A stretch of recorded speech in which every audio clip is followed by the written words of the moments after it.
अरे भाई रुको रुको, आपके लिए बहुत बड़ी चीज लेके आया हूँ। महाराष्ट्र बोर्ड के एग्जाम में मचाना है। चैप्टर वाइज इंपॉर्टेंट क्वेश्चन चाहिए, वो भी with hand written solutions. Sir previous year papers चाहिए विद डिटेल सॉल्यूशंस। ये सब मैं आपको देने जा रहा हूँ, वो भी बिल्कुल फ्री। आपको सिर्फ देने होंगे 30 सेकंड्स और फॉलो करनी होगी 3 सिंपल स्टेप। स्टेप 1, हमारे यूट्यूब चैनल गणित अंक को सब्सक्राइब करना है। स्टेप 2, आपको इसका स्क्रीनशॉट लेना है। स्टेप 3, आपको वो स्क्रीनशॉट हमें व्हाट्सएप करना है इस नंबर पर। आपका स्क्रीनशॉट मिला और हम आपको ऐड कर देंगे हमारे महा रिवीजन कोर्स में। इसमें आपको मैथ्स ही नहीं, फिजिक्स, केमिस्ट्री, इंग्लिश, कंप्यूटर और कई सारे सब्जेक्ट्स के बहुत सारी चीजें मिलने वाली है। अगर हम आपके लिए इतना कुछ कर रहे हैं तो आपका भी इतना बनता है ना। तो इसीलिए गणित के साथ पढ़ोगे तो हमेशा आगे रहोगे। All the best. हेलो बच्चों, वेलकम टू गणित अंक। कैसे हो आप? नेक्स्ट एग्जाम फिजिक्स का है। मुझे पता है यार, आप फिजिक्स बहुत करते हो। तो we have moderator from FC college. Yes, हमारा बहुत फेमस फर्ग्यूसन कॉलेज पुणे का, वहां के जयश्री पाटिल मैम हमारे साथ है। Welcome ma'am. हेलो। मैम का इंट्रोडक्शन में दे दूं। मैम ने 35 से ज्यादा बार पेपर्स को एग्जामिन किया है। उसके अलावा 7th टर्न रहेगा इस बार एज अ मॉडरेटर। तो मैम का 23 इयर्स का एक्सपीरियंस है। पूरी बातें हमें अच्छी बताने वाली है, क्या लिखना है, कैसे लिखना है पेपर्स को, और उसके अलावा कौन कौन से क्वेश्चंस इंपॉर्टेंट है, कौन कौन से चैप्टर्स इजी है, डिफिकल्ट है, सब जानोगे आज, है ना। एक मॉडरेटर का पॉइंट ऑफ व्यू आज आपको पता चलने वाला है। अच्छे समझ लेना क्या क्या करना है आपको। बिफोर वी स्टार्ट मैम, मेरे 1-2 क्वेश्चंस है आपसे। यस। फिजिक्स हर बच्चों को डिफिकल्ट क्यों लगता है? एक्चुअली वैसे देखा जाए तो physics is actually a very simple subject, and if you just go with the paper question paper pattern, it seems to be very easy. जिन बच्चों को लगता है कि theory I can do very well instead of numericals, they can go with the theory. जो बच्चों को लगता है कि चलो न्यूमेरिकल्स अच्छे जाएंगे मुझे, so they can go with the numericals. So passing is very easy. Balanced है, मतलब आपके हिसाब से पेपर बैलेंस्ड है। क्योंकि बहुत सारे बच्चे CET जेई करते हैं तो वो न्यूमेरिकल्स की तरफ रह जाते हैं। राइट। ओके, लेकिन बच्चे, मैंने देखा हमेशा बहुत डर लग रहा है फिजिक्स का, चाहे वो कॉम्पिटिटिव हो चाहे वो बोर्ड्स हो, हमेशा ये नोशन बच्चों का होता है। तो आई एम श्योर आज के सेशन से बच्चों को उससे ऊपर आ जाएंगे। Ma'am, moderators paper check leniently करते हैं या स्ट्रिक्टली? डेफिनेटली सर, लीनियंटली ही करते हैं हम। इसलिए हम बच्चों को बोलते हैं कि जो अटेम्प्ट कर रहे हो ना क्वेश्चन, उसमें कुछ तो भी लिखो, एटलीस्ट फॉर्मूला लिख लो, सब्स्टिट्यूशन लिख लो, इररिस्पेक्टिव कि जो final answer might be going wrong, लेकिन जो स्टेप्स है उसके मार्क्स मिल जाते हैं। स्टेप मार्किंग होती है बच्चों। तो ये मैम सही बोल रहे हैं कि 3 मार्क का 4 मार्क का ब्लैंक मत छोड़ो। हम कहाँ मार्क्स देंगे otherwise. Ma'am, practical exam 30 marks की होती है, 70 मार्क्स हमारे थ्योरी के होते हैं। 30 में से बच्चे क्या एक्सपेक्ट करना चाहिए? मतलब आपने इतने साल का एक्सपीरियंस है, क्या मार्क्स रेंज होता है जो बच्चों को मिल जाता है? एक्चुअली जो 5+5 वो तो इंटरनल मार्क्स होते हैं, वो हर बच्चे को इजीली मिल जाते हैं। और रह जाता है सवाल 20 मार्क्स का, तो उसमें से भी बच्चे करके लिखते हैं, क्योंकि 25+ हो जाते हैं। 25+ हो जाता है, मिल जाता है। मतलब पास के लिए तो क्या 10-15 मार्क्स ही चाहिए? बस इतना ही लगता है। क्या बच्चों, बड़े आराम से पास हो जाओगे। मैम, सिर्फ 3 या 4 दिन बचे पेपर को, तो क्या बच्चा जो है वो 70 में से 50 ला पाएगा? डू यू थिंक 4 दिन में पॉसिबल है? या पॉसिबल है, प्रोवाइडेड अभी तो रिवीजन का टाइम होता है। बिल्कुल, because this is not a right time for preparation. But अगर कुछ बच्चे हैं जिन्होंने न्यूमेरिकल्स करे लेकिन थ्योरी नहीं करी, तो कुछ स्पेसिफिक क्वेश्चंस करके शायद वो अच्छा कर ले। वो कर सकते हैं हम कि IMP होते हैं हर एक लाइक लेसन के, उसके बाद PYQs होते हैं, वो भी कर ले बच्चा तो हो जाता है। कितने साल के PYQs करने चाहिए आपके हिसाब से? लास्ट 5 years, क्योंकि हमारा जो सिलेबस था वो पैंडेमिक के बाद चेंज हुआ है। ओके, चलो। सो बच्चा लोग, आई एम श्योर अब मैम जो बताएगी आप वो सब आराम से सुनोगे, है ना, और फायदा लोगे। तो ओवर टू मैम। मैम अब आपको बताने वाली है कि फिजिक्स को आप कैसे अटेम्प्ट करोगे, क्या क्या करोगे अगले 3-4 दिनों में। Over to you ma'am. या hello dear students, so let us start with the today's discussion. So as you know all, the evaluation pattern for physics is of 100 marks. उसमें से तो आप प्रैक्टिकल एग्जाम दे चुके हैं 30 मार्क्स का, अभी बच रहा है 70 मार्क्स का थियरी एग्जाम। तो अभी जब हम ये थियरी एग्जाम का प्रिपरेशन करेंगे तो there are some like there should be some planning to be done, because there are only 4 days to go for the exam. क्योंकि जो शेड्यूल डेट है हमारे एग्जाम का वो है 17 Feb 2025। सो उसके हिसाब से हम प्लान आउट करेंगे थोड़ा सा। सो एक्चुअली जो आपका डेस्टिनी है उससे एक स्टेप पीछे है आप, right, because your target is to get the maximum score in physics. तो आपको पता है सिलेबस क्या है, उसके बाद एग्जाम पैटर्न जो है ऑब्वियसली सब बच्चों को पता होता है. जो हमारा फिजिक्स का पूरा जो बुक है उसमें 16 चैप्टर्स है, so everyone might be knowing that. अभी कलेक्शन आपके पास क्या क्या होना चाहिए, तो वो कलेक्शन में पहला तो माइंड मैप चाहिए. मतलब माइंड मैप का यूज कहाँ पे होता है कि whenever like at the 11th hour, अरे मुझे ये अभी याद नहीं आ रहा है कौन सा लाइक कॉन्सेप्ट कौन से चैप्टर में, so mind map will definitely help you for that.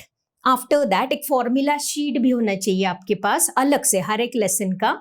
क्यों? Again for the 11th hour revision purpose, क्योंकि many a times we get stuck कि अरे ये फॉर्मूला तो मुझे याद ही नहीं आ रहा है. So for that formula sheet चाहिए. उसके बाद IMP क्वेश्चंस कौन से हैं हर एक लेसन के, अलोंग विद दैट PYQs, मतलब पास्ट 5 years में जो क्वेश्चंस पूछे गए हैं फॉर अ पर्टिकुलर लेसन उसका लिस्ट चाहिए. उसके बाद स्ट्रिक्टली जो बाल भारती का टेक्स्ट बुक है हमारा, उसमें से सॉल्व्ड एंड अनसॉल्व्ड जो न्यूमेरिकल्स होते हैं वो might be you have practice before, तो वो भी हाथ में चाहिए. क्योंकि if it is already solved from your side it will definitely help you a lot at the last moment. और ऐसे the third thing is it's not necessary that everyone has to prepare like individual notes, because this is not a right time to prepare the notes and all. अगर है आपके पास तो it's good, या फिर teacher ने दिए होंगे notes, so that is for better understanding of the concepts. So this is first step to be done. ये सब कलेक्शन आपके पास होना चाहिए. उसके बाद जो हमने डेली पैटर्न बनाना है फॉर 4 days, उसमें से जो पर डे चैप्टर्स प्रिपेयर होने ही चाहिए, नॉट प्रिपेयर, रिवाइज होने चाहिए, वो 4 to 5 चैप्टर्स पर डे होने चाहिए. एंड उसमें अगर ऐसा हो रहा है कि चलो मैंने 5 चैप्टर्स कर लिए, आज कर लिए सपोज, अभी उसमें कुछ तो भी डाउट्स आ रहे हैं मुझे, so you can ask to your friends और maybe to your teachers and get it clear. Because most of the times ऐसे होता है कि अगर डाउट अनक्लियर रह गया वैसे ही और उस पर ही क्वेश्चन आता है हमेशा. This is like the things like goes on and on like that way. So doubts तो क्लियर करवानी है. उसके बाद डेली रिविजन करना है, मतलब मैंने 5 लेसन्स कर लिए आज और ऑन 4th डे वो भी रिवाइज करना है हमें. So the planning of revision should be perfect. 4 to 5 days chapters compulsory per day. उसके बाद जो हमें MCQs और वेरी शॉर्ट आंसर पूछे जाते हैं इन दी सेक्शन A पार्ट, वो सिर्फ कॉन्सेप्चुअल अंडरस्टैंडिंग के ऊपर बेस्ट होते हैं, या फिर एप्लीकेशन होता है कि जैसे हमने बैंकिंग ऑफ रूट लर्न किया उसका एप्लीकेशन कि कहाँ पे यूज करते हैं बैंकिंग ऑफ रूट्स, वो एप्लीकेशन बेस्ट MCQ या very short answer type of questions में पूछा जाता है. Along with that formula based भी होता है, मतलब right the formula for electric field intensity etcetera, या फिर moment of inertia of a particular body, ऐसे भी फॉर्मूला बेस्ड क्वेश्चंस आ सकते हैं. इसलिए मैंने बोला था कि फॉर्मूला शीट चाहिए आपके सामने, सो दैट ये जो वेरी शॉर्ट आंसर और जो MCQs होते हैं, so it will help you a lot for that. Now chapter wise जो डिस्ट्रीब्यूशन होता है मार्क्स का with option and without option, ये चार्ट आपके सामने दिख रहा है स्क्रीन पे. So with option total weightage आएगा हमारे पेपर का 98 मार्क्स, और विदाउट ऑप्शन जो हम अटेम्प्ट करते हैं एक्चुअली जिसके ऊपर हमें मार्क्स मिलते हैं 70 marks. So what I will suggest is the lessons which I have colored yellow, these are maximum weightage lessons. ये करने ही है. Like when you are revising, what I'll suggest is on very first day you go with either these maximum weightage lessons, या फिर मैंने जो plan बोला है आगे उसके हिसाब से भी आप कर सकते हो, लेकिन मैक्सिमम वेटेज जो लेसन है वो छोड़नी ही नहीं है रिवीजन के लिए. सो यहाँ पे आप देख सकते हो कि जो RD है that is a base for say oscillations, उसके बाद wave optics etcetera. So RD हमेशा हम स्टार्टिंग में ही करते हैं. You might be under impression कि चलो हम इजी वाले कर लेंगे पहले. Not like that. RD जो रोटेशनल डायनेमिक्स है that has to be done in the beginning and followed by mechanical properties KTG. उसके बाद थर्मो कर लो आप and then switch over to oscillations. ऐसे भी एक हो सकता है आपका रिविजन पार्ट. या फिर if you are comfortable to begin with like section 2 जो हम बोलते हैं, right from electrostatics, current electricity, something like that. So just focus आपका कहाँ पे होना चाहिए कि मैक्सिमम वेटेज पहले कर लो. उसके बाद जो लेसन्स है यहाँ पे जिसका वेटेज है 6 मार्क्स वो करवा के लो. एंड लास्टली जो हल्के फुल्के चैप्टर्स होते हैं वो लास्ट मोमेंट पे भी आप कर सकते हो. मतलब 1 day prior to the exam जो 5 मार्क्स के वेटेज वाले लेसन्स है ना, that you can do 1 day before. So this should be the strategy. And the thing is जो मैंने स्टार करवा के दी यहाँ पे लेसन्स, उसमें से मोस्टली क्या आते हैं तो एक्सरसाइज में जो क्वेश्चंस लीस्ट किए हुए हैं वो questions theory along with solve numerical. Solve मतलब जो बॉक्स में दिए होते हैं एक्चुअली बाल भारती के टेक्स्ट बुक में, वो करवा के लो. IMP PYQs जो आते, सो स्टार जो मार्क किए हैं उसमें से ये सब आता है. अभी डे वाइज रिवीजन का हम डिस्कस कर लेंगे. द वेरी फर्स्ट डे हम भी स्टार्ट कर रहे हैं अभी रिवीजन. उसमें पहला आना चाहिए हमारा revision rotational dynamics, mechanical properties KTGR, thermodynamics and से ऑसिलेशंस. अभी ये हो जाने के बाद the second day of revision is superposition of waves, wave optics, electrostatics, current electricity, magnetic field due to electric current. So ये क्यों मैंने सीक्वेंस में लिए है, क्योंकि once you have done with RD, सब थरो कर लिया RD. सो जो ऑसिलेशन के कॉन्सेप्ट है those are based on rotational dynamics, so वो इजी हो जाता है. Once you have done with RD and oscillations, ये इसमें हेल्प करेगा आपको superposition of waves. Once you have done with superposition, definitely it will help you out for wave optics and for electrostatics. Ma'am तो मेरा एक सवाल है, sorry आपको डिस्टर्ब किया. अब ये तो जिनका हो गया उनकी बात हो गई, राइट. लेकिन ऐसे बच्चे हमारे पास ज्यादा होंगे क्योंकि YouTube पे ज्यादा बच्चे वो रहेंगे यार अब मैं क्या कर लूँ लास्ट मोमेंट पे. तो अब इतना सब उनका हो पाएगा क्या? 1 घंटे एक दिन में लेट से वो 12 घंटे पढ़ लेंगे.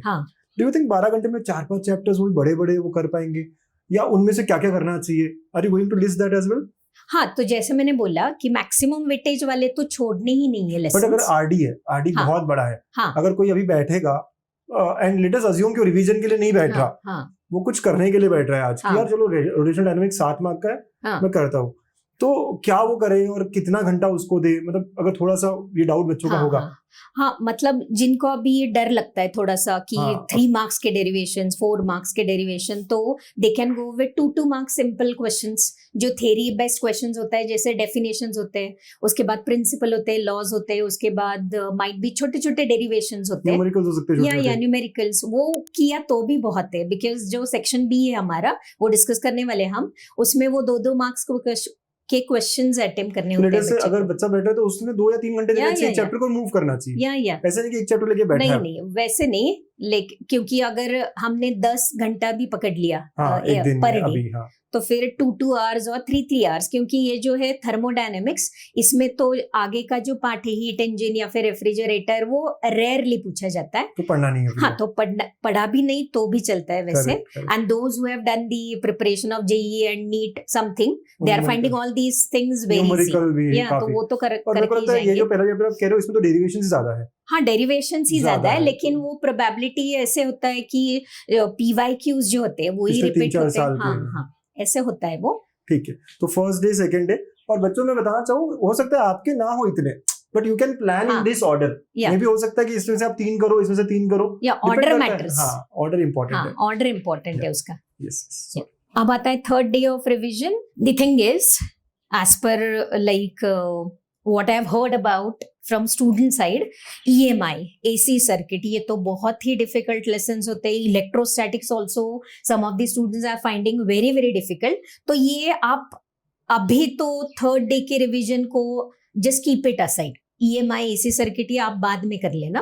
तो कहाँ पे अभी 2 दिन तो हमने बहुत बड़े बड़े चैप्टर्स कर लिए। Now we can go for structure of atoms and nuclei. इसमें क्या होता है, स्ट्रक्चर ऑफ एटम न्यूक्लियाई जो है ना, उसमें जो हाफ पार्ट होता है, that half part is has to be prepared, और नेक्स्ट पार्ट है that is related to chemistry actually. तो वो केमिस्ट्री में उसके क्वेश्चंस पूछे जाते हैं।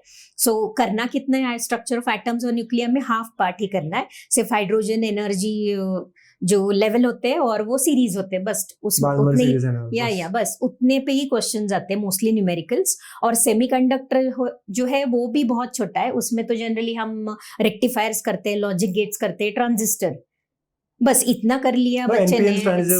या बस उतना ही आता है उसमें। या रेक्टिफायर आते हैं उसमें मोस्टली, रेक्टिफायर, हाँ half wave, full wave rectifier आएगा। उसके बाद ट्रांजिस्टर के टाइप्स आएंगे, अल्फा बीटा करंट गेन आता है, और मोस्टली ये भी आ सकता है ये जो हमारा लॉजिक गेट्स है उसका ट्रूथ टेबल वगैरह, कुछ बुलियन इक्वेशन समथिंग। तो इजी क्वेश्चंस आते हैं सेमीकंडक्टर। हाँ, इसलिए हम थोड़ा सा रेस्ट लेंगे, 3rd डे ऑफ रिविजन।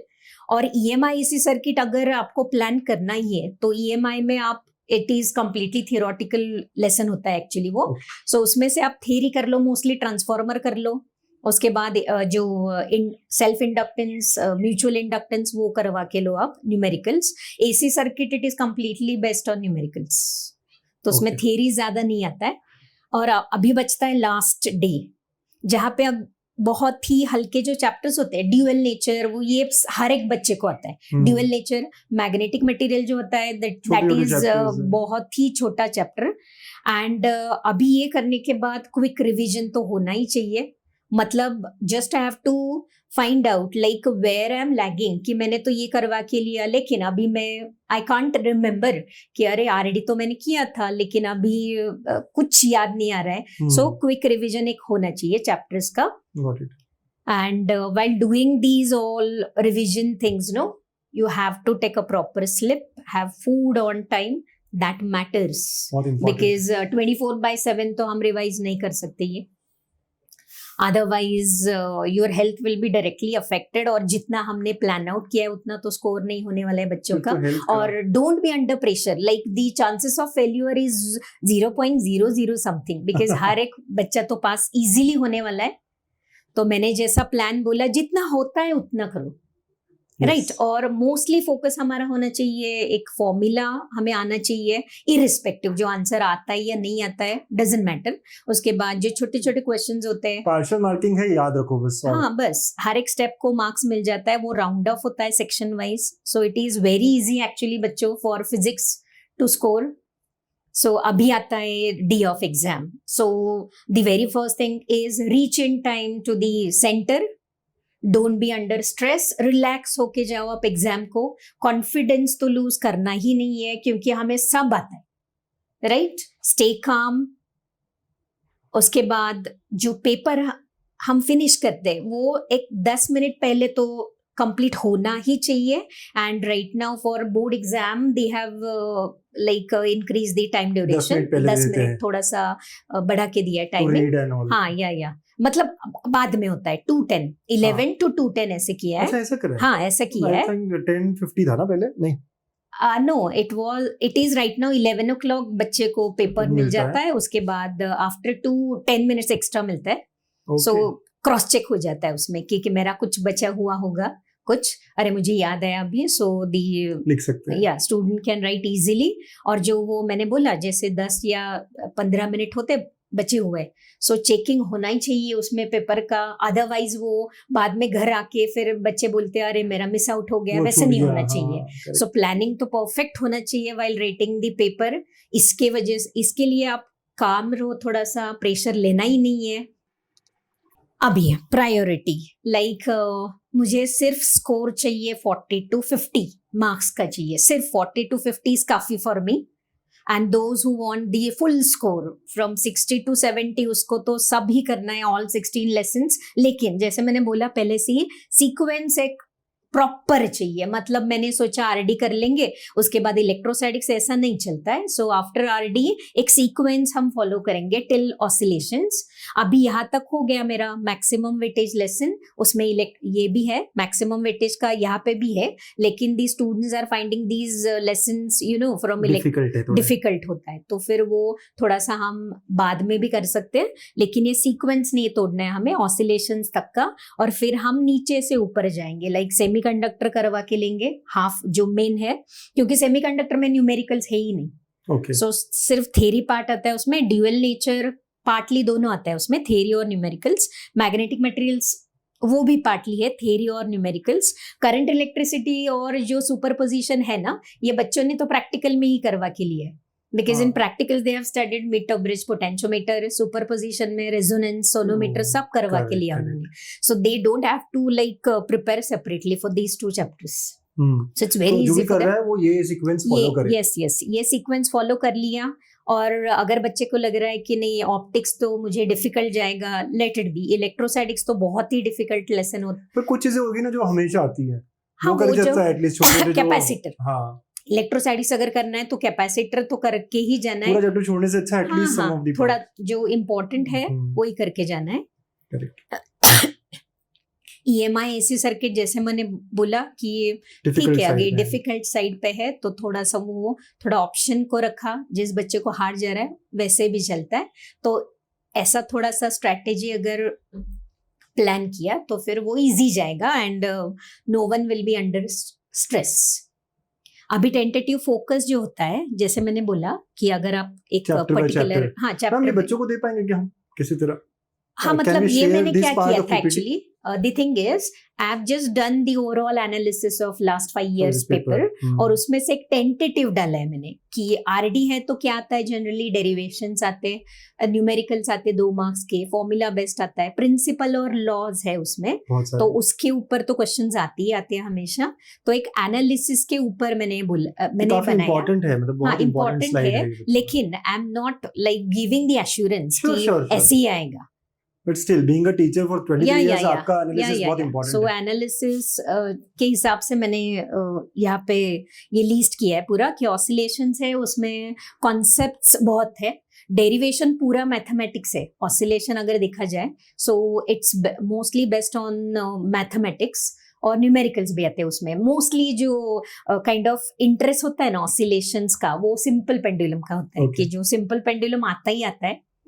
देखो बच्चा है ना, क्या आता ही आता है, आप समझो बात को, क्योंकि वो सिंपल पेंडुलम बच्चों ने प्रैक्टिकल्स में भी किया है। सो सिंपल पेंडुलम 3 मार्क्स का तो मतलब ऑलमोस्ट वही रहता है, ऑलमोस्ट 3 to 4 मार्क्स का होता है वो। और यहाँ पे भी आरडी में हमने प्रिंसिपल ऑफ पैरेलल और परपेंडिकुलर एक्सिस कर लिया, तो भी वहाँ पे 3 मार्क्स होता है। या फिर law of conservation of angular momentum और उसका प्रूफ वो भी होता है, बैंकिंग होता है। मतलब एक ये टिपिकल काइंड ऑफ क्वेश्चंस होते हैं। पर अगर लास्ट ईयर आएंगे तो इस साल उससे दूसरा आएगा। हाँ, सिंपल वो भी है। हाँ, टॉपिक तो वही होगा, लेकिन मे बी अगर थियरी पूछा है तो न्यूमेरिकल आएगा, न्यूमेरिकल पूछा है तो थियरी आएगा।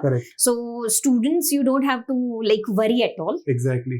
जो जिन बच्चों को लगता है कि चलो मैथमेटिक्स नहीं आने वाला मुझे, मतलब स्केर्ड ऑफ मैथमेटिक्स डेरिवेशंस नहीं आते, सो वो बच्चे छोड़ भी सकते हैं। लेकिन डेफिनेशन जो थ्योरम्स होते हैं, प्रिंसिपल होते हैं, उसके बाद लाइक डिस्टिंग्विश होते हैं, डायग्राम्स होते हैं, ग्राफ्स होते हैं, ये तो करके ही जाने हैं आपको। So the very first thing you have to sort out is किस किस चैप्टर में डिस्टिंग्विश है, उसके बाद ग्राफ्स है, ऐसे थोड़ा सा सॉर्ट आउट करना पड़ेगा। उसके बाद मैंने जैसे बोला करंट इलेक्ट्रिसिटी, ये न्यूमेरिकल बेस्ड है क्योंकि ये प्रैक्टिकल्स में हो चुका है उनका, इसमें डिफरेंसेस पूछे जाते हैं और मोस्टली PYQs ही आते हैं। मतलब वो एक्सपेरिमेंट भी पूछ सकते हैं मीटर ब्रिज का या फिर केल्विन्स मेथड का कांट से। और मैकेनिकल प्रॉपर्टीज जो है उसमें तो मेन फोकस होता है उनका सरफेस टेंशन, विस्कोसिटी।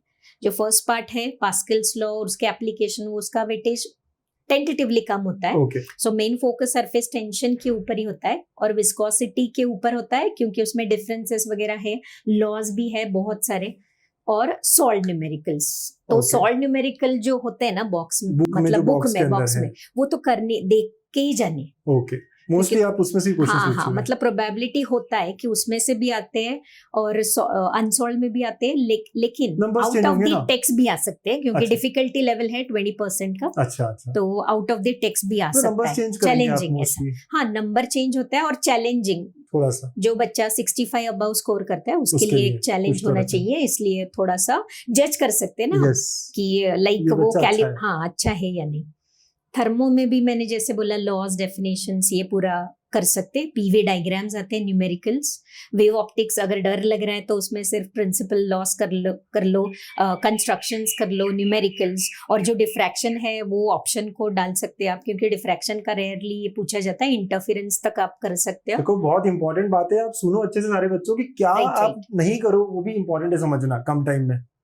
राइट, उसके बाद KTGR जो है उसमें वो प्रेशर का जो बड़ा वाला डेरिवेशन होता है 4 मार्क्स का, वो तो एक पिछले 2 साल से तो रिपीट हो रहा है। ओके, उसके बाद काइनेटिक एनर्जी जो होता है उसके ऊपर क्वेश्चंस, न्यूमेरिकल्स, थेरी पूछ लेते कुछ हैं। तो भी पूछा जाता है। ब्लैक मेयर्स बॉडी के लिए भी रिलेशन, मतलब कुछ ना कुछ हाँ आता वो ही है। तो आता ही है हमेशा, वो हाँ। फेरीज ब्लैक बॉडी वगैरह, और उस पे आगे फिर वो Numericals। डिफरेंट लॉज भी दिए उन्होंने, रेडिएशन, तो वो भी कर सकते हैं। सो जहाँ जो मतलब दिख रहा है अभी स्क्रीन पे, उतना भी करवा के लिए तो बहुत स्कोर हो जाएगा, 50 क्रॉस कर लोगे। 50 क्रॉस हो जाएगा। 20%। SW में मैंने जैसे बोला सुपर पोजिशन में, वहां पे डिफरेंस है, हार्मोनिक्स, ओवरटोन्स वगैरह वगैरह, open pipe, close pipe, free oscillations, forced oscillations, resonance, बहुत सारे लॉज है उसमें, सोनोमीटर के first, second, third, something like that, और डेरिवेशंस, मतलब वहां पे तो 3 डेरिवेशंस है, उसमें एक तो हमेशा आता ही है कि क्यों ओपन पाइप में ओपन लाइक ऑल हार्मोनिक्स होते हैं, क्लोज पाइप में सिर्फ कि सिर्फ ऑड हार्मोनिक्स होते हैं, ऐसे कुछ तो भी। और ये जो लेसन है, this is one of the most difficult lesson, तो Okay। इसमें से आप मोस्टली फोकस करके जाओ मूविंग कॉइल गैल्वेनोमीटर, कैसे हम उसको कन्वर्ट कर सकते हैं वोल्ट मीटर एमीटर में, उसके ऊपर तो क्वेश्चंस आते ही आते हैं, ओके, अच्छा, कि थियरी में आते हैं as well as numerical based भी आते उस हैं। पे ही रहेगा। हाँ उस पे रहेगा ही रहेगा, और सेक्शन बी में ही आता है वो मोस्टली, मेरा एनालिसिस जो कहता है ना ओके, उसके हिसाब से सेक्शन भी 2 मार्क्स का या मतलब 2 मार्क्स का। How will you convert MCG into voltmeter ammeter या फिर न्यूमेरिकल, ओके, ऐसे। फिर Biot Savart law, that is also main focus. वो तो डेरिवेशन के लिए भी बहुत बार होता है। डेरिवेशन के लिए भी है, एम्पियर्स लॉ, वो भी है, उसके एप्लीकेशंस, डेरिवेशन। थोड़ा सा हम अगर फोकस करके करेंगे ना, साइक्लोट्रॉन जो होता है कि अगर हार्ड लग रहा है तो you can keep it aside, क्योंकि साइक्लोट्रॉन तो पूछते नहीं जनरली, उसके Okay। ऊपर न्यूमेरिकल्स आते हैं, क्योंकि बहुत सारा पूछने जैसा है इसमें।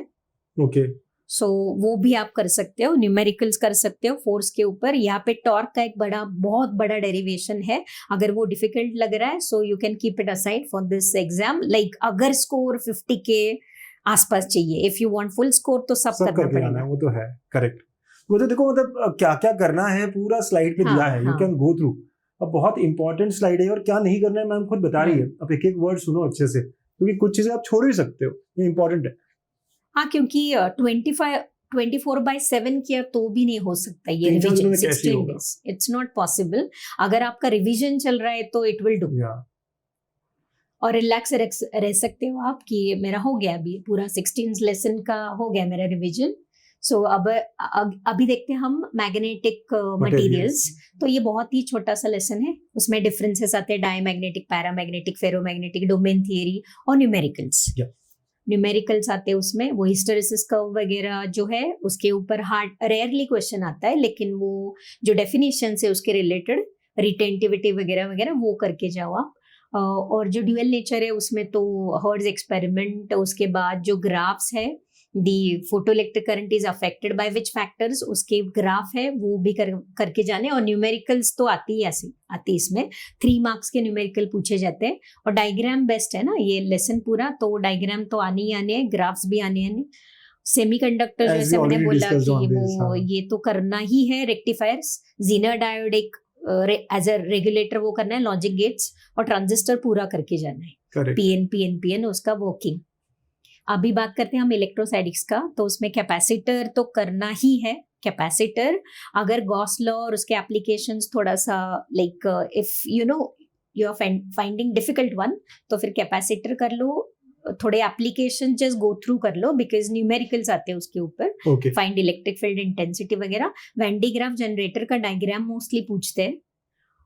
उसके बाद जो डेरिवेशंस है इलेक्ट्रोस्टैटिक्स में बेस्ड ऑन कैपेसिटर वगैरह वो पूछे जाते हैं, या फिर न्यूमेरिकल्स आते हैं, capacitor in series, capacitor in parallel, या फिर based on Gauss law something वो आता है। अभी बात करेंगे हम इलेक्ट्रोमैग्नेटिक इंडक्शन। उसमें अगर थियरी इजी जा रहा है तो थियरी में क्या करना है, फैराडेज लॉ करना है हमें। एडी करंट्स मतलब क्या कॉन्सेप्ट होता है, एडी करंट, उसके एप्लीकेशंस, उसके बाद self and mutual induction. Transformer तो पूरा ही आता है क्योंकि वो 4 मार्क्स का बहुत ही इंपॉर्टेंट टॉपिक है, बिकॉज ट्रांसफार्मर अगर इज अंडरस्टूड देन सेमीकंडक्टर में उसका एप्लीकेशन है directly. So transformer for future studies also, those who are going to like continue with the like engineering, medical, इसमें भी है क्योंकि I am teaching to physiotherapy first year also, so there I am teaching them transformer right from the beginning. Capacitors भी है, so don't be under impression कि हो गया physics, चलो हम तो medical को जा रहे हैं अभी, so physics नहीं, वो पीछे आएगा ही, at least for first year, साथ नहीं छोड़ने वाला वो last तक। so अभी तो ठीक है छोड़ दिया, लेकिन आगे आने वाला है physics। So don't be afraid of physics, बहुत ही इजी होता है एक्चुअली फिजिक्स। वो केमिस्ट्री से तो अच्छा है क्योंकि केमिस्ट्री में तो केमिकल रिएक्शंस वगैरह, कैटालिस्ट, वो चूकना ही नहीं चाहिए, लेकिन इसमें तो मार्क्स मिल जाते हैं। वैसे एसी सर्किट की अगर बात करेंगे तो एलसीआर सीरीज जो है वो मोस्टली करना चाहिए। फेजर डायग्राम्स भी आ सकते हैं, न्यूमेरिकल बेस्ड लेसन है क्योंकि बहुत सारे फॉर्मूलेस है, पावर फैक्टर, क्यू फैक्टर, जो जुलाई के एग्जाम में पूछा गया था एक्चुअली। अच्छा। और बच्चों एक बात बोलना चाहूंगी कि मार्च का जो पेपर होता है वो बहुत इजी होता है। अच्छा, जुलाई का कंपैरेटिवली डिफिकल्ट होता है। इंप्रूवमेंट वालों का वो इजी होना चाहिए ना? नहीं ना, लेकिन वो जज करते हैं ना कि ये कैपेबल है या नहीं बच्चा। ओके, इम्प्रूवमेंट के लिए। हाँ, इम्प्रूवमेंट के लिए देखा तो उल्टा होना चाहिए मैम, क्योंकि वो तो वो ऐसे बच्चे होते हैं नहीं ना, लेकिन मार्च के एग्जाम हर एक बच्चा देता है ना। ओके ओके, तो सबका सोच कर, हाँ, सबका सोच के वो पेपर वैसा इजी होता है, मतलब 70%, 60 to 70% इजी होता है वैसे। बच्चों देखो ये अच्छी बात है आपके लिए ना कि आपका पेपर इजी होने वाला है। और इसके बाद जो structure of atom, molecule, nuclear बोला मैंने, हाइड्रोजन लेवल डायग्राम कर लीजिए, सीरीज कर लीजिए, सब उसके बेस्ट न्यूमेरिकल्स आते बोर्स पोस्टुलेट्स पूछते हैं हमेशा 3 मार्क्स के लिए। डी ब्रॉगलीज हाइपोथेसिस आता है, और बाकी आगे जो रेडियो एक्टिव डीके लॉ वो भी आता है एक्चुअली, लेकिन माइट बी इफ केमिस्ट्री में अगर पढ़ लिया होगा तो फिर ज्यादा इंपॉर्टेंट भी नहीं है, ऐसा बोल सकते हैं। वैसे नहीं है।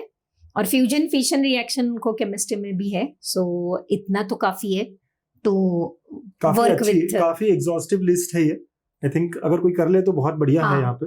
और अभी हम बात कर लेंगे कि मुझे हार्ड जा रहे हैं ये, पर्टिकुलरली ये चैप्टर्स मुझे हार्ड जा रहे हैं, सो थोड़ा सा हम मेन फोकस यहाँ पे रखेंगे। फिर सबसे इजी जो चैप्टर्स है which will give you 20 marks, ये है सेमीकंडक्टर, ड्यूअल नेचर, बहुत ही हल्के फुल्के चैप्टर्स है। और 20 मार्क पक्के, 5 मार्क पक्के। और करंट इलेक्ट्रिसिटी मैंने क्यों बोला, क्योंकि वो प्रैक्टिकल्स में हो गया उनका, और न्यूमेरिकल बेस्ड। मतलब जो बच्चा है कि भाई मुझे पास होना है मैम, हाँ, तो 4 चैप्टर कर लो यार। हाँ, बस 4 दिन में 4 चैप्टर कर लो, हो गया पास। 15 तो मिलते ही होंगे प्रैक्टिकल में, उससे कम तो किसी को नहीं मिलेगा। लेकिन थोड़ा सा अभी बोर्ड का पैटर्न ऐसा है कि अगर वहां पे 30 on 30 मिल गया, यहाँ पे 5 मार्क्स मिल गया, सो 35 इज नॉट अ पासिंग। तो फिर ऐसे नहीं हो सकता कि यहाँ पे आपको अबाउट 20 मार्क्स मिलने ही चाहिए। ओके, ये क्राइटेरिया है। हाँ, ये क्राइटेरिया है। Otherwise might be you are under impression कि चलो 30 on 30 मिल गया और यहाँ पे 5 मिल जाएंगे तो 35, ऐसे नहीं होता है। बोर्ड का रूल अलग है थोड़ा सा। सो हमारा टारगेट होना चाहिए अबाउट 20, इतना तो, और वो इजीली मिल जाता है। हम बात करेंगे उसकी कि अच्छा, जो क्वेश्चन पेपर का पैटर्न ना उसके हिसाब से थोड़ा सा कर ले बच्चा तो हो जाता है। मॉडरेट चैप्टर, मतलब ये भी कर लिया मैंने, अभी ये मॉडरेट, थोड़ा सा इन बिटवीन, कि हार्ड भी नहीं ज्यादा और ज्यादा इजी भी नहीं। जो बच्चा बहुत डरा हुआ है, he or she should start from here। या भाई थोड़ा सा कॉन्फिडेंस बढ़ गया, पहले 1-2 दिन में ये कर लिया, फिर इधर से कुछ कर लिया। ड्यूअल नेचर स्टार्ट कर लो आप, ड्यूअल नेचर से पहले। उसके बाद चलो मैग्नेटिक मटेरियल, थोड़ा सा केमिस्ट्री में हो गया उनको, पैरा, फेरो, मैग्नेटिक वगैरह वगैरह। सो थोड़ा सा लिंकिंग अगर होगा, एक मतलब बच्चे का केमिस्ट्री अच्छा होगा, सो ही और she can link it with the chemistry part. जैसे थर्मोडायनेमिक्स उनका हो गया, बहुत सिमिलर होता है। सो अगर केमिस्ट्री में हो गया होगा तो फिजिक्स के लिए एक अलग से करने की जरूरत नहीं, बिकॉज उनको बच्चों को पता होता है कि आइसोथर्मल क्या, एडियाबेटिक क्या, आइसोबैरिक क्या, सब आता है बच्चों को। सो ये क्या हो गया, प्लस पॉइंट है। और structure of atom molecule nuclear ये भी उनको है केमिस्ट्री में, तो थोड़ा सा वो बेनिफिट मिल जाता है कि केमिस्ट्री में अगर हो जाता है तो फिर फिजिक्स के लिए वो बहुत ईजी जाता है। तो फिजिक्स में कर लिया तो अगला पेपर केमिस्ट्री है, वहां फायदा अगला हो जाएगा। केमिस्ट्री, वहां पे फायदा हो जाएगा उसका। सुपरपोजिशन मैंने जैसे बोला कि वो प्रैक्टिकल्स में हो जाता है उनका। ऑप्टिक्स अगर हार्ड लग रहा है तो फिर सिर्फ इंटरफेरेंस का पार्ट कर लो, कंडीशंस कर लो कि क्या क्या कंडीशंस होते हैं स्टेडी इंटरफेरेंस पैटर्न के लिए। ऐसे कुछ छोटे छोटे अगर कर लिया ना टॉपिक्स कर लो, जैसे मैम कह रहे हैं, हो जाता है, इजी हो जाता है। और कंस्ट्रक्शन आते हैं इसमें, तो वो कंस्ट्रक्शन भी कर लिया तो मोर देन सफिशिएंट। आप बात करेंगे हार्ड लेसन्स की, क्योंकि फ्लूइड्स में सरफेस टेंशन, विस्कोसिटी वगैरह है, और आगे थोड़ा सा डिफिकल्ट है बर्नौलीज प्रिंसिपल एंड ऑल। तो वहां पे शायद ऐसे हो सकता है कि जो बच्चे जेईई का प्रिपरेशन करते हैं उनको वो पता होता है कि बर्नौलीज, हाँ वो इजी जाएगा उनको। लेकिन जो सिर्फ सीईटी या फिर नहीं देना है मुझे कॉम्पिटिटिव एग्जाम्स, प्लेन साइंस, तो उनको थोड़ा सा हार्ड जा सकता है। आरडी जैसे आपने बोला कि डेरिवेशंस बहुत सारे, इसलिए बच्चों को लगता है कि पर कुछ डेरिवेशंस रट सकते हैं बच्चे। हाँ, या डेफिनेटली आता ही हो, पैरेलल थ्योरम जो भी है, हाँ, वो आता ही आता है। तो ये क्या होता है कि बुक में बहुत डिस्क्रिप्टिव वे में दिया हुआ है। सो अगर प्लान करते हैं कि अगर खुद के नोट्स होंगे आपके, सो वो शॉर्ट हम कर सकते हैं ना, वो इतना बड़ा नहीं लिखने की जरूरत है as per the textbook. Electrostatics difficult लगता ही लगता है, ईएमआई लगता है डिफिकल्ट, एसी सर्किट भी बहुत सारे बच्चों को डिफिकल्ट लगता है। इसलिए मैंने वो लिस्ट किया है कि अगर ठीक है यहाँ आरडी तक करवा के लेंगे तो भी 50-60 मार्क्स हो जाते हैं आपके इजीली, 40 to 50 इजी स्कोर हो जाता है। और then you have to just go through electrostatics में। ठीक है, मैंने सिर्फ पढ़ लिया कि हाँ कैपेसिटर, ठीक है, मुझे थोड़ा बहुत तो समझ में आ गया। ईएमआई में मैंने फैराडेज लॉ कर लिए, ऐसा कुछ तो भी थोड़ा थोड़ा करके हम कर सकते हैं, 50 स्कोर कर सकते हैं। 40 to 50 पहला टारगेट वही होना चाहिए बच्चा 50 कैसे स्कोर करना। हाँ एग्जैक्टली। तो यहाँ तक तो इजीली हम प्लान कर सकते हैं। 4 days का एक रिवीजन प्लान किया हमने। सीक्वेंस सिर्फ ब्रेक नहीं करना है, अगर सीक्वेंस ब्रेक होता है तो फिर थोड़ा सा कॉन्फिडेंस चांसेस है लूज होने के। पहले तो खुद को जज कर लो यार कि जिन बच्चों का पूरा पढ़ाई हुआ है वो कैसे करेंगे। तो जैसे मैम ने कहा वो आरडी से शुरू करके पहले 4-5 जो सबसे बड़े चैप्टर है वो करो। जिन बच्चों का बिल्कुल कुछ नहीं हुआ, I think this could be a good sequence कि यार चलो आज मराठी पेपर हो गया, अब बैठते पढ़ाई करने, तो इजी पहले कर लो, कॉन्फिडेंस हाई हो जाता है। रात में एटलीस्ट 2 चैप्टर्स कर लो, 4 नहीं होंगे, आधा दिन थोड़ा दिन बचा है, फिर अगले दिन कवर करते करते सीक्वेंस में जा सकते हो। इट ऑल डिपेंड्स कि आप कैसे और कहाँ पर पहुंचे हुए हो। तो अब मैम ने तो ऑलमोस्ट सारे चैप्टर्स में क्या क्या आता है ये भी बता दिया आपको। राइट, ठीक से सुनो इस वीडियो को और लिस्ट करो हाथ से, और फिर क्या हाथ पैर मारो, यहाँ वहाँ सब जगह मिलेगा। प्रॉब्लम क्या है, ये बुक में ना बहुत बड़े बड़े दिखते हैं चैप्टर्स, तो वो डर जाते हैं कि 50 पेज का चैप्टर है, कैसे होगा। वैसे नहीं होता है, जैसे मैंने बोला ना कि अगर कुछ टॉपिक्स इंपॉर्टेंट है, हाँ बस उतने ही करवा के लिए तो भी बहुत बहुत स्कोर कर सकते हैं हम फिजिक्स में। तो मैम के हिसाब से फिजिक्स आसान है, 50 स्कोर करना इजी है। चलो, तो वेरी नाइस। तो यहाँ पे हम पहला सेशन एंड करते हैं। और भी बहुत सारी बातें मैम बताने वाली है, लेकिन नेक्स्ट वीडियो में बात करेंगे, नेक्स्ट सेशन में बात करेंगे। ठीक है, ऑल द वेरी बेस्ट बच्चों, ऑल द बेस्ट।